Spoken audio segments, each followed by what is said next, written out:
ఏంటి నా ఇంకా రాలేదు? ఏంటే డోర్ దగ్గర నిలబడి ఉన్నావు? మళ్ళా ఇంట్లోంచి పారిపోవాలనుకుంటున్నావా ఏమి? చాలా కాదత్తయ్య, ఆయన ఇంకా ఇంటికి రాలేదు. ఆయన ఇంటికి వస్తాడులే, నువ్వు మాత్రం ఇంట్లోనే ఉండు చాలు. నీ వల్లే కదే మా పరువంతా పోయింది. ఎప్పుడు పన్నెత్తి ఒక్క మాట నేను నా కొడుకు, అలాంటిది నా మీద కోపం చూపిస్తున్నాడు, అసహ్యం చూపిస్తున్నాడు.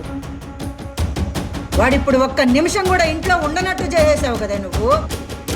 నా కొడుకు నన్ను అమ్మ అని పిలిచి ఎన్ని రోజులైంది. నీ కొంగు చుట్టూ తిరుగుతూ వాడికి దూరం అయ్యాడు, నాకు దూరం అయ్యాడు.